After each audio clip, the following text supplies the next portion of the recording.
बिहार में जमकर फल फूल रहा है बिहार की बेटियों की तस्करी का सिंडिकेट।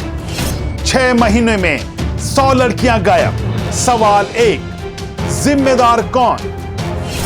मुजफ्फरपुर से नेपाल, फिर विदेश, दिल्ली मुंबई में देह व्यापार का धंधा। बिहार की बेटियों की तस्करी की खौफनाक दास्तान। बिहार के बुलडोजर बाबा के राज में भी क्या सीमावर्ती इलाकों में बेटियां सुरक्षित नहीं रहेंगी? और सुशासन बाबू के बिहार में अपराध पर बुलडोजर चला रहे सम्राट चौधरी क्या अपना बुलडोजर सिर्फ जमीन पर चलाएंगे या लड़कियों की तस्करी के इस सिंडिकेट की चौक तक भी पहुंचेंगे? नमस्कार, आप देख रहे हैं YBN बिहार झारखंड और मैं हूं दीपक गौड़। मुद्दा गर्म है कि आज के इस एपिसोड का मुद्दा सही में बिहार के मद्देनजर बहुत गर्म है। आज के इस एपिसोड में हम बात करेंगे उस अपराध को लेकर जो ना सिर्फ बिहार की पुलिस बल्कि बिहार के गृह मंत्री और पूरी बिहार सरकार को चुनौती देता है, बल्कि बिहार की आत्मा को भी शर्मसार करता है। आज हम बात करेंगे बिहार की धरती से लड़कियों की तस्करी की। भारत नेपाल बॉर्डर से जुड़े बिहार के सीमावर्ती क्षेत्रों में सक्रिय मानव तस्करी के सिंडिकेट की, जिसके निशाने पर बिहार के गरीब घरों की बेटियां हैं। और आज हम बात करेंगे एक बड़े सवाल की, क्या बिहार की बेटियां वाकई सुरक्षित हैं?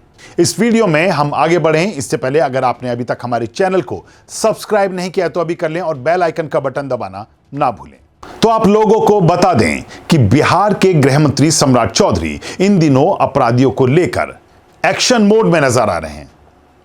वह बाहुबलियों के खिलाफ कड़ी कार्रवाई का रोड मैप लेकर बैठे हैं। राज्य के बदमाशों और अपराधियों के खिलाफ उनका बुलडोजर एक्शन जारी है। शराब माफियों पर उनका शिकंजा चल रहा है। भू माफिया की संपत्ति जब्त करने के साथ ही उनके खिलाफ एक्शन प्लान बन चुके हैं। छोटे गुंडों पर सख्ती के लिए भी उनका एक पूरा प्लान तैयार है और ऐसे बदमाशों पर नकेल कसने की तैयारी भी शुरू हो चुकी है। उन्होंने पुलिस को खुली छूट दी है कि अपराधी बख्शे नहीं जाएंगे। वह कहते हैं कि अब अपराधियों की जगह समाज के बीच नहीं बल्कि जेल में होगी। लेकिन सवाल यह है, क्या संगठित अपराध जैसे मानव तस्करी पर सम्राट चौधरी उतनी ही सख्ती बरतेंगे? वो भी ऐसे समय में जब बिहार की बेटियों का सौदा हो रहा हो और परिजन परेशान हैं और अपनी बेटियों की तलाश में दर दर भटक रहे हैं। बिहार में लड़कियों की तस्करी का यह गंदा खेल जारी है, लेकिन पुलिस कभी कभी ही एक्शन लेती हुई नजर आती है और अच्छी बात यह है कि उसमें सफल भी नजर आती है। हाल ही में मुजफ्फरपुर में पुलिस ने लड़कियों की तस्करी करने वाले एक गिरोह का खुलासा कर डाला।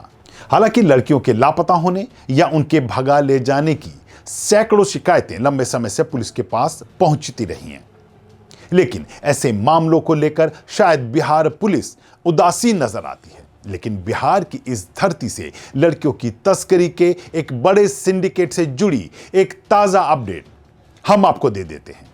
आपको इस पूरे सिंडिकेट की कार्यशैली से जुड़ी एक घटना पहले बता दें।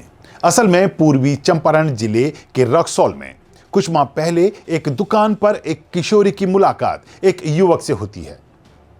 युवक इस किशोरी से मीठी मीठी बातें करता है और गुजरते वक्त के साथ दोनों के बीच प्यार प्रसंग बढ़ता है। अब युवक इस नाबालिग को शादी करने का झांसा देकर घर से भगा ले जाता है और बाद में उसके साथ होता है धोखा। यह युवक उसे दिल्ली ले जाकर देह व्यापार के धंधे में धकेल देता है। हालांकि परिजन इस मामले में बहुत तेजी से सक्रिय होते हैं। एक सिरे से दूसरा सिरा पकड़ते हुए वह अपनी घर से भागी बेटी के नए ठिकाने पर पहुंच जाते हैं और आखिर बहुत मशक्कत के बाद उसे धंधेबाजों के चंगुल से मुक्त करवा लिया जाता है। अब असल में यह अकेले एक किशोरी की घटना नहीं है। आपको बता दें कि भारत नेपाल के सीमावर्ती इलाकों में लंबे समय से लड़कियों की तस्करी का यह गोरखधंधा जारी है और इसे बकायदा एक सिंडिकेट विधिवत तरीके से चला रहा है। अगर आंकड़ों की बात करें तो इस सीमावर्ती इलाके से पिछले 6 माह में करीब 100 लड़कियां लापता हुई, जिनमें से 83 लड़कियां अकेले पूर्वी चंपारण की थी, खासतौर से रक्सौल अनुमंडल की। हालांकि अलग अलग जगहों से इनमें से करीब 1 दर्जन युवतियों को बरामद कर लिया गया और बाद में इन युवतियों ने इस सिंडिकेट को लेकर कई चौंकाने वाली जानकारियां दी। सामने आया है कि इन धंधेबाजों के निशाने पर आर्थिक रूप से कमजोर परिवार की लड़कियां होती हैं और इस धंधे में शामिल कुछ महिलाएं बिचौलिए का काम करती हैं।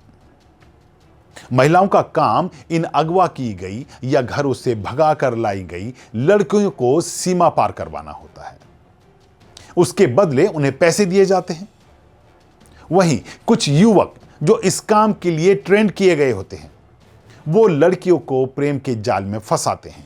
इनमें से छोटी उम्र की बच्चियों को अच्छी लाइफ का प्रलोभन दिया जाता है तो कुछ जो बालिग हैं या बालिग होने की कगार पर लड़कियां जो पहुंच गई हैं उन्हें झूठे प्रेम के जाल में फंसाकर लड़के अपने साथ भगा ले जाते हैं। हालांकि कुछ जगह यह भी देखने में आया है कि इन युवतियों को निशाना बनाने के लिए कुछ लोग सोशल मीडिया के जरिए इन युवतियों के संपर्क में आते हैं।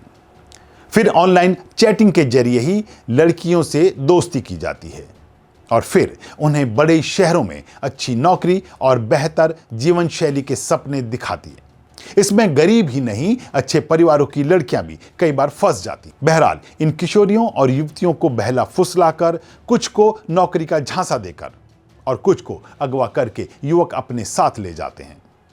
फिर ये लड़कियां दिल्ली, महाराष्ट्र, राजस्थान यहां के अन्य शहरों में देह व्यापार के धंधे में धकेल दी जाती हैं।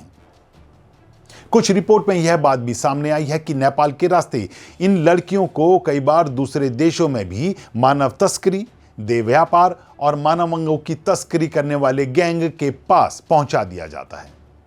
इसे लेकर के अधिवक्ता SK झा ने राष्ट्रीय मानवाधिकार आयोग व बिहार राज्य मानवाधिकार आयोग के अलावा सुप्रीम कोर्ट में एक याचिका दायर की है।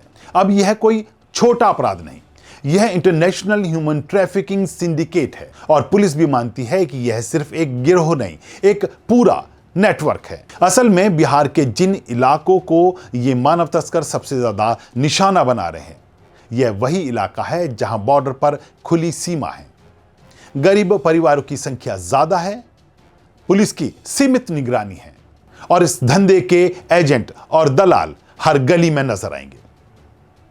कई बार इन इलाकों से घर से निकलने वाली कुछ बेटियां घर लौटकर नहीं आती। परिजन कहते हैं कि वो थाने गए, रिपोर्ट लिखी, लेकिन आज तक कोई सुराग नहीं मिला है। यही वजह है कि अब सीमावर्ती इलाकों की जनता सम्राट चौधरी को आखिर उम्मीद मान रही है। अब सवाल सीधे सरकार से, क्या बिहार की बेटियों की तलाश भी अब प्राथमिकता बनेगी? क्या नेपाल बॉर्डर पर STF और ATS का स्थायी कैंप बनेगा? क्या तस्करी को ऑर्गेनाइज क्राइम एक्ट के तहत दिया जाएगा? क्या पुलिस, दलाल, गठजोड़ की जांच होगी? क्योंकि अपराधी सिर्फ बाहर से नहीं आते, कई बार सिस्टम के अंदर से रास्ता मिलता है। ऐसे में अब अगर नीतीश कुमार सरकार सही में बिहार को एक नए स्वरूप में देखना चाहती है तो उसे वाकई कई बदलाव करने होंगे और इन बदलावों में केंद्र के साथ राज्य के गृह मंत्रालय को सामंजस्य बनाकर कुछ ठोस फैसले लेने होंगे और कुछ ठोस नीति भी बनानी ही होगी। अब इस मामले के जानकारों का कहना है कि सरकार को इस मामले को लेकर बॉर्डर इंटेलिजेंस अपना मजबूत करना होगा। बिहार से गायब होने वाली लापता लड़कियों का एक राज्य स्तरीय डेटाबेस बनाना होगा। इसके साथ ही केंद्र सरकार के साथ मिलकर नेपाल बॉर्डर पर और बॉर्डर पार पुलिस के ज्वाइंट ऑपरेशन करने होंगे। इस मुद्दे को लेकर काम करने वाली कुछ NGO और पुलिस कोऑर्डिनेट करके लड़कियों को जागरूक करने के काम में भी जुटना होगा। और सबसे जरूरी, इस बड़े सिंडिकेट से लड़ने की राजनीतिक इच्छा शक्ति भी होनी चाहिए। आज बिहार अपराध के खिलाफ खड़ा है, लेकिन असली परीक्षा अभी बाकी है। बुलडोजर एक्शन से बिहार में अपराधियों के हौसलों की इमारत गिरती है, लेकिन अब प्रदेश के ऐसे परिजनों और अन्य लोगों को सरकार से आस है कि वह इन मुद्दों को भी गंभीरता से लेगी।